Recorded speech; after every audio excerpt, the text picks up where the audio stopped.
దళిత క్రైస్తవులకు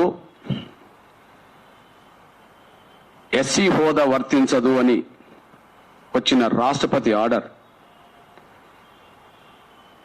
అది రాజ్యాంగ విరుద్ధం, చట్ట విరుద్ధం. ఇది మరొక్కసారి పునరుద్ధరిస్తున్నాం, స్పష్టం చేస్తున్నాం.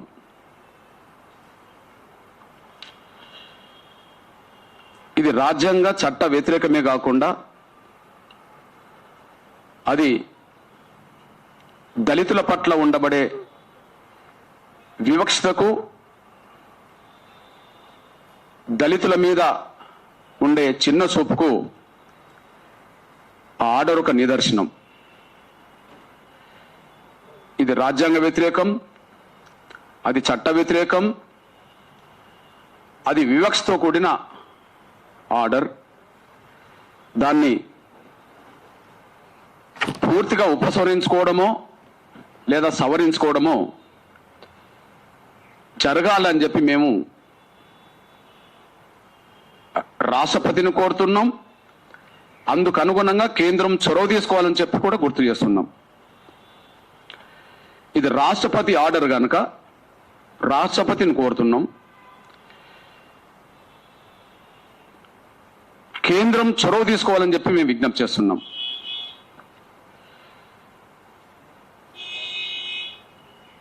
భారత రాజ్యాంగంలో ఆర్టికల్ 25 మేరకు భారత పౌరులు 18 సంవత్సరాలు దాటిన వారెవరైనా వాళ్ళ ఇష్టమైన మతాన్ని, విశ్వాసాలని కలిగి ఉండవచ్చు అని చెప్పి ఆర్టికల్ 25 చెప్తున్నది. అదే సమయంలో రాజ్యాంగంలో ఆర్టికల్ 14, 15 భారతీయులైన వాళ్ళు ఏ మతమైనా, ఏ కులమైనా, లింగ వివక్షతకు గురి కావద్దని చెప్పి, అట్లా చూడొద్దు అని చెప్పి ఆర్టికల్ 14, 15 చెప్తున్నది. ఆర్టికల్ 25కి, 14, 15కు ఈ ఆర్డర్, రాష్ట్రపతి ఆర్డర్ అనేది పూర్తి విరుద్ధం. అది రాజ్యాంగాన్ని, చట్టాన్ని ధిక్కరించి వచ్చిన ఆర్డర్ అని కూడా మేము గుర్తు చేస్తున్నాం. ఎందుకంటే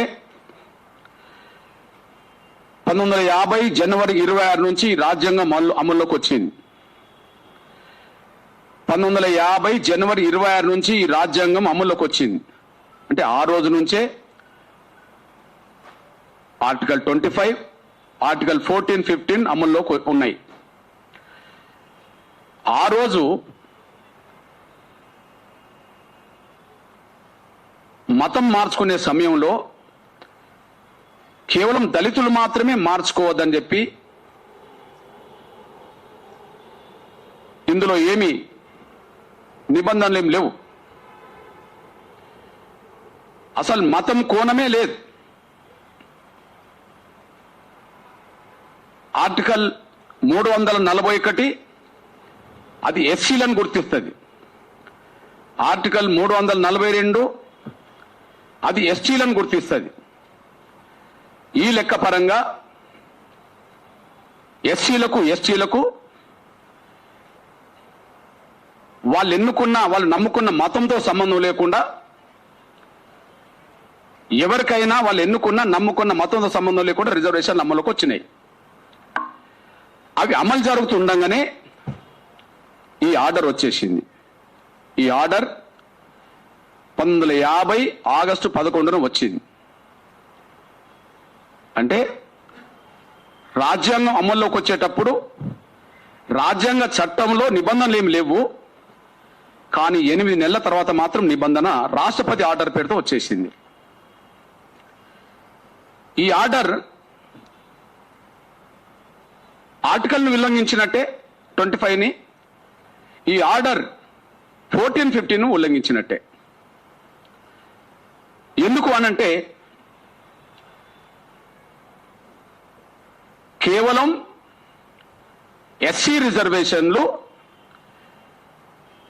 హిందూ దళితులకు మాత్రమే వర్తిస్తాయని చెప్పి మళ్ళా ఆర్డర్ వచ్చేసింది. రాజ్యాంగం అమల్లోకి వచ్చిన రోజు లేదే. 8 నెలల తర్వాత ఒక దళితుల గురించి మాత్రమే హిందూ దళితులు అనే పేరుతో హిందూ దళితులకు మాత్రమే ఎస్సీ రిజర్వేషన్ వర్తింపజేస్తాయని ఉన్నది. అది ఎస్సీలకు వర్తింపలేదు. ఆర్టికల్ 341 ఎస్సీలకు గుర్తింపు, 342 ఎస్సీల గుర్తింపు. కానీ ఇక్కడ ఎస్సీలు మాత్రమే, హిందూ దళితులకు మాత్రమే ఇది వర్తిస్తుంది రిజర్వేషన్ అని చెప్పి ఆర్డర్ వచ్చేసింది. హిందూ గిరిజనులకు మాత్రమే ఆర్డర్ వర్తిస్తుందని చెప్పి దాన్ని ఎస్సీలకు వర్తింపజేయలే, ఓన్లీ దళితులకు మాత్రమే వర్తింపజేశారు. ఇక్కడ మీ దృష్టికి తీసుకొస్తున్నా,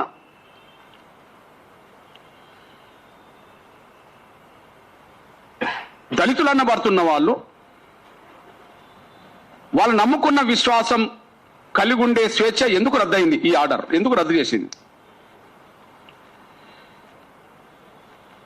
గిరిజనులు ఏ విశ్వాసమైన కలిగి ఉండవచ్చు. గిరిజనుల పేరుతో వచ్చే ఏ హక్కులైనా, రిజర్వేషన్లైనా, రాయితీలైనా వాళ్ళకు మతంతో సంబంధం లేకుండానే వాళ్ళకు వర్తిస్తున్నాయి. బీసీలు ఏ మత విశ్వాసాలైనా కలిగి ఉండవచ్చు. బీసీ రిజర్వేషన్లు, రాయితీలు, హక్కులు ఏ మత విశ్వాసానికి సంబంధం లేకుండానే వర్తిస్తున్నాయి. ఓసీలు ఏ మత విశ్వాసమైన కలిగి ఉండవచ్చు. ఓసీలు ఏ మత విశ్వాసమైన కలిగి ఉండవచ్చు. వాళ్లకు ఈ ఆర్డర్ వర్తించట్లేదు. ఇక్కడ ఒక విషయం గుర్తు చేస్తున్నా, ఇప్పుడు ఎస్సీలకు రిజర్వేషన్లు ఉన్నాయి, ఎస్టీలకు రిజర్వేషన్లు ఉన్నాయి, బీసీలకు రిజర్వేషన్లు ఉన్నాయి, ముస్లింలకు ఓసీలకు రిజర్వేషన్లు ఉన్నాయి. ముస్లిం మైనార్టీ కింద తీసేస్తే, మతపరమైన మైనార్టీ కింద ముస్లిం తీసేస్తే ఓసీలకు కూడా రిజర్వేషన్లు ఉన్నాయి. ఎవరికి ఏ సామాజిక హోదా ఉన్నదో దానికి తగ్గట్టుగానే రిజర్వేషన్లు ఉన్నాయి. ఎస్సీలకు దళితుల పరంగా సాంఘిక వివక్షత ఉన్నది, ఎస్సీల పేరుతో రిజర్వేషన్లు ఉన్నాయి. ఎస్సీలు కొండ కోణాల్లో జీవించేటోళ్ళు, వాళ్ళు వెనుకబడ్డారు, వాళ్ళకు రిజర్వేషన్లు ఉన్నాయి. గ్రామంలో ఉండబడే బీసీలు వెనుకబడ్డారు, వాళ్లకు వెనుకబడ్డ వర్గాలకు రిజర్వేషన్లు ఉన్నాయి.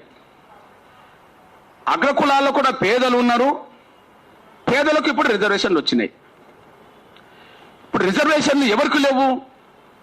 ఎవరి సామాజిక హోదా పరంగా, ఎవరి ఆర్థిక స్థితి పరంగా వాళ్ళకు రిజర్వేషన్ వర్తింపచేస్తున్నాయి. కానీ ఈ ఆర్డర్ మాత్రం నువ్వు దళితులు అనబడుతున్న వాళ్ళు హిందూ విశ్వాసం కలిగి ఉంటే మాత్రమే ఆ ఎస్సీ హోదా వర్తిస్తుంది, ఎస్సీ రిజర్వేషన్లు, ఎస్సీ యాక్ట్ వర్తిస్తుంది అని చెప్పి ఈ రాజ్యాంగం చెప్పడం అంటే దళితుల పట్లనే ఈ ఆర్డర్ వివక్షత చూపినట్టు అనే విషయం స్పష్టంగా రుజువు అవుతుంది. దళితుల పట్లనే ఈ ఆర్డర్ వివక్షత చూపుతున్నట్టుగా రుజువు అవుతోంది. మీ దృష్టికి హైదరాబాద్లో ఒక చర్చ్ గురించి మాట్లాడతా.